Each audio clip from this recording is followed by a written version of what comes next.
পূর্ণা বিরক্তিতে কপাল কুঁচকে ফেলল, বলল, লিখন ভাইয়ের জন্য কষ্ট হচ্ছে। লিখন নামটা শুনে পদ্মজা অপ্রতিভ হয়ে উঠল।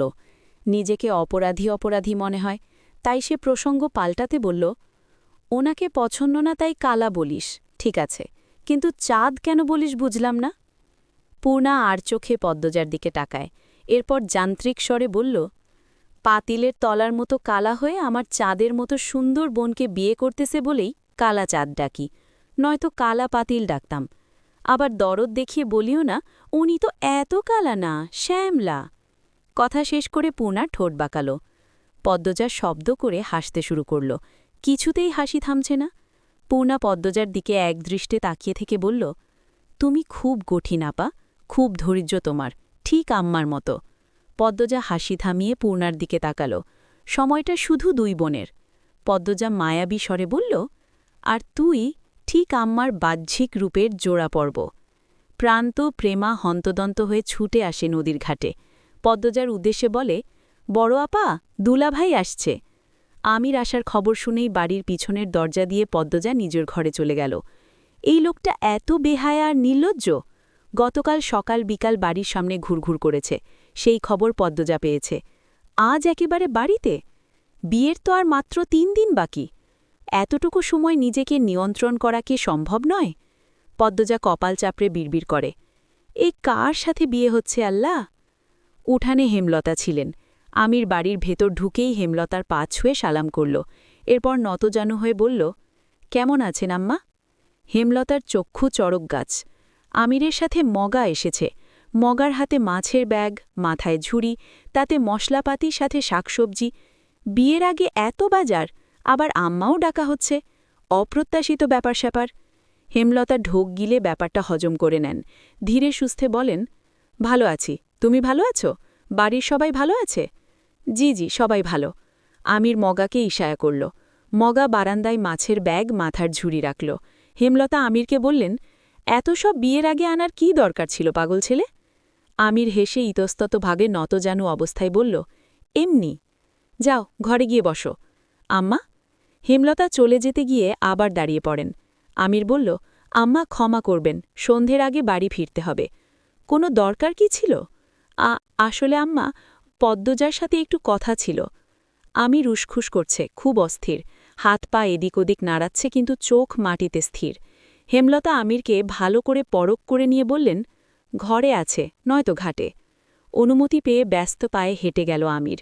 হেমলতা আমিরের যাওয়ার পানে চেয়ে থেকে ভাবেন, ছেলেটার সাথে এখনও চোখাচোখি হয়নি, সবসময় মাথা নিচু করে রাখা, ছোটবেলার স্বভাব।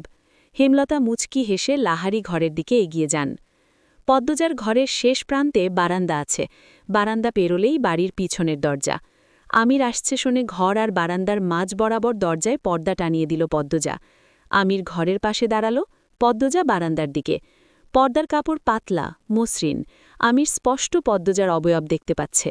তীর তীর করে বাতাস বইছে, সেই বাতাসে পদ্মজার কপালে ছড়িয়ে থাকা চুলগুলো উড়ছে অবাধ্য হয়ে। আমির ডাকল, পদ্মজা? কেমন আছো? ভালো, আপনি? ভালো। বেশ কিছুক্ষণ নীরবতা। পদ্মজা বলল, কি বলবেন বলুন? মায়াভরা চোখগুলো দেখার সৌভাগ্য কি হবে? আমিরের কণ্ঠে আকুতি, তৃষ্ণা। পদ্মজার অস্বস্তি হচ্ছে। বেহায়া মানুষ বড়ই বিপজ্জনক। সে পালানোর জন্য পা বাড়াতেই আমির হৈ হৈ করে উঠল, হৈ হৈ, কসম লাগে পালাবে না। পদ্মজা মাথার ওড়না টেনে নিয়ে বলল, দরকারি কথা থাকলে বলে চলে যান। তাড়িয়ে দিচ্ছ? ছি না, তোমায় না দেখলে আজ আর প্রাণে বাঁচব না, রাতেই ইন্না লিল্লা। রসিকতা করবেন না, কেউ না দেখে কেউ মরে না। পদ্মবতীর রূপ যে পুরুষ একবার দেখেছে, সে যদি বারবার না দেখার আগ্রহ দেখায়, তাহলে সে কোনো জাতিরই পুরুষ না। একবার দেখা দাও, কসম লাগে। বারবার কসম দিয়ে ঠিক করছেন না। আচ্ছা, কসম আর কসম দেব না, একবার দেখা দাও। পদ্মজার 2 ঠোঁট হা হয়ে গেল। কি বলে মানুষটা? কসম খেয়েই বলছে আর কসম দেবে না। আমির ধৈর্যহারা হয়ে বলল, পদ্মবতী, অনুরোধ রাখো। এভাবে বলবেন না, নিজেকে ছোট লাগে। পর্দা সরাবো? পদ্মজা ঘামছে। বাতাসে অস্বস্তি, নিঃশ্বাসে অস্বস্তি, তবুও সাই দিল। আমির পর্দা সরিয়ে খুব গাছে পদ্মজাকে দেখতে পেল। কালো রঙের সালোয়ার কামিজ পরা পদ্মবতী, কপাল অবধি টেনে রাখা ঘোমটা। পদ্মজা চোখ তুলে তাকাতেই আমির বলল, জীবন ধন্য। পদ্মজা হাসি সামলাতে পারল না, অন্যদিকে মুখ ঘুরিয়ে হাসল। আমির বলল, এ মুখ প্রতিদিন ভরে দেখব, আর প্রতিদিনই জীবন ধন্য হবে। এমন কপাল কয়জনের হয়? পদ্মজা কিছু বলল না। আমির অভিভূত হয়ে বলল, আমার ইচ্ছে হচ্ছে তোমার হাতে খুন হয়ে যাই। পদ্মজা চমকে উঠল, আশ্চর্য হয়ে বলল, আপনি পাগল? আমির কণ্ঠ খাদে নামিয়ে ফিসফিসিয়ে বলল, তোমার উপস্থিতি আমার নিঃশ্বাসের তীব্রতা কতটা বাড়িয়ে দিয়েছে টের পাচ্ছ?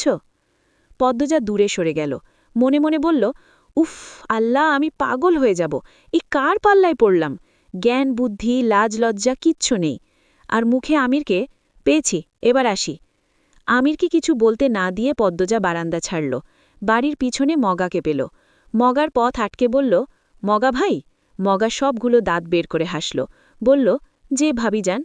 মগার মুখে ভাবি ডাক শুনে পদ্মজা বিরক্ত হল, কিন্তু প্রকাশ করল না। বিরক্তি লুকিয়ে বলল, লিখন শাহের কথা আপনি ওনাকে বলেছেন? উনিটাকে? আপনার আমির ভাই। যে ভাবি যান। মগার অকপট স্বীকৃত। পদ্মজা এ নিয়ে আর কথা বাড়াল না। মগাকে পাশ কেটে চলে গেল। মগা দৌড়ে এসে পদ্মজার পথরোধ করে দাঁড়াল, ফিসফিসিয়ে গোপন তথ্য দিল। আগামী 2 দিনের মধ্যে লিখন শাহ আসছে, তার বাবা মাকে নিয়ে। খবরটা মগা গত সপ্তাহে পেয়েছে। পদ্মজার পায়ের নিচ থেকে মাটি সরে গেল। ঢোক গিলে নিজেকে আশ্বস্ত করে নিল। সে তো কথা দেয়নি বিয়ে করার, আর না কখনো চিঠি দিয়েছে। লিখন শাহ নিরাশ হলে এটা তার দোষ নয়, লিখন শাহের ভাগ্য। তবুও পদ্মজার খারাপ লাগছে, অপরাধী মনে হচ্ছে। জীবনে আবার কি কিছু ঘটতে চলেছে? বুক ধরফর ধরফর করছে। পদ্মজা ঘাটের সিঁড়িতে বসে রইল ঝিম মেরে। মোড়ল বাড়ির আনাচে কানাচে আত্মীয় স্বজনদের কোলাহল। পদ্মজা বিছানার এক কোণে চুপ করে বসে আছে। ঘরে দুষ্টু রমণী আছে কয়েকজন, নিজেদের মধ্যে রসিকতা করছে, উচ্চস্বরে হাসছে। অথচ এরাই বিপদের সময় পাশে ছিল না। ভীষণ গরম পড়েছে। পদ্মজার পরনে সুতার কাজ করা সুতি শাড়ি। গরমে শুধু ঘামছে না, বমি পাচ্ছে। প্রেমা পদ্মজার পাশে বসেছিল। পদ্মজা প্রেমাকে ফিসফিসিয়ে বলল, এই বনু, আম্মাকে গিয়ে বলবি লেবুর শরবত দিতে। প্রেমা মাথা নাড়িয়ে চলে গেল শরবত আনতে। হেমলতা রান্নাঘরে ছিলেন। প্রেমা লেবুর শরবতের কথা বললে তিনি বললেন, তুই যা, আমি নিয়ে যাচ্ছি। লেবু গাছ থেকে সবেমাত্র ছিঁড়ে আনা পাকা লেবুর শরবত বানিয়ে পদ্মজার ঘরের দিকে এগোলেন। তিনি গিয়ে দেখলেন, পদ্মজা বিছানার একপাশে গুটিসুটি মেরে বসে আছে, উসখুস করছে। ঘর ভর্তি অন্যান্য মানুষে। তিনি সবার উদ্দেশ্যে বলেন, সবাই অন্য ঘরে যাও, পদ্মজাকে একা ছাড়ো। হেমলতার এমন আদেশে অনেকের রাগ হলেও বেরিয়ে গেল। তিনি দরজা বন্ধ করে শরবতের গ্লাস পদ্মজার হাতে তুলে দিয়ে বলেন, সবসময় মুখ বন্ধ রাখা ভালো না। যারা বিপদে পাশে থাকে না, তাদের জন্য বিন্দুমাত্র অসুবিধার মুখোমুখি হবি না। গরমে তো শেষ হয়ে যাচ্ছিস। জানালার পাশটাও অন্যরা ভরাট করে রেখেছিল, ভালো করেই সরতে বলতি। পদ্মজা মায়ের কথার জবাব না দিয়ে এক নিঃশ্বাসে লেবুর শরবত শেষ করল।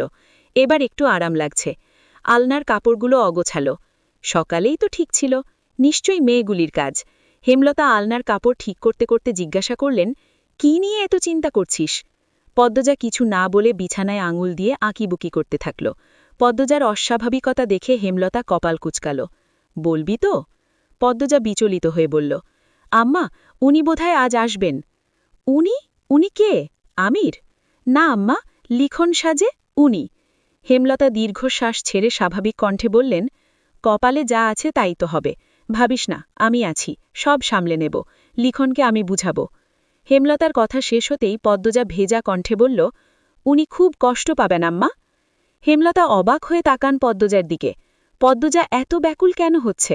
তিনি কি পদ্মজার অনুভূতি চিনতে ভুল করছেন, নাকি শুধুমাত্র কারো মন ভাঙবে ভেবে পদ্মজার এত ব্যাকুলতা? হেমলতা দোটানে পড়ে যান। পদ্মজার জীবনে কেমন টানাপোড়ন! এই মুহূর্তে পদ্মজাকে বুঝে উঠতে গিয়ে হিমশিম খাচ্ছেন তিনি। ওদিকে হানি ডাকছে। হেমলতার বড় বোন হানি গতকাল ঢাকা থেকে গ্রামে এসেছে, ছেলে মেয়ে নিয়ে এসেছে। হেমলতা দরজার দিকে পা বাড়ান, তার আগে বলে গেলেন, আমার নোংরা অতীত শোনাবো আজ। বাকি সিদ্ধান্ত তোর। যা চাইবি তাই হবে। মনে রাখিস, যা চাইবি তাই পাবি। পদ্মজা কিছু বলার আগে হেমলতা চলে গেলেন। পদ্মজার বুকের ভেতর অপ্রতিরোধ্য তুফান শুরু হয়। মায়ের অতীত জানার জন্য কত অপেক্ষা করেছে সে। আজ যখন সেই সুযোগ এলো, তার ভয় হচ্ছে খুব। কেন হচ্ছে জানে না, কিন্তু হচ্ছে। হাত পায়ের রগে রগে শিরশির অনুভূতি। ভ্যানগাড়িতে চড়ে অলন্দপুরের আটপাড়ায় ঢুকল লিখন শাহ, সাথে বাবা, মা ও বোন। বাবা শব্দর আলী, মা ফাতিমা বেগম, বোন লিলি। শব্দর আলী চশমার গ্লাস দিয়ে গ্রামের ক্ষেত দেখছেন আর বারবার বলছেন, এই তো আমার দেশ, এই তো আমার বাংলাদেশ। ফাতিমা ভীষণ বিরক্ত ভ্যানে চড়ে। ওনার ইচ্ছে ছিল কোনো মন্ত্রীর মেয়েকে ঘরের বউ বানাবেন, আর ছেলের নাকি মেয়ে পছন্দ হয়েছে গ্রামে। ছেলের জেদের কাছে হেরে আসতেই হলো। লিখনের পরনে ছাই রঙের শার্ট, চোখে সানগ্লাস। উত্তেজনায় তার হাত পা কাঁপছে রীতিমতো। এমন একটা দিন নেই যেদিন পদ্মজার কথা ভেবে শুরু হয়নি। এমন একটা রাত নেই যে রাতে পদ্মজাকে নিয়ে স্বপ্ন দেখা হয়নি। মাঝের সময়ের ব্যবধানে পদ্মজাকে খুব বেশি ভালোবেসে ফেলেছে সে। স্বপ্নে কোমরে আঁচল গুজে ঘরের কাজ করা পদ্মজাকে দেখতে পায়।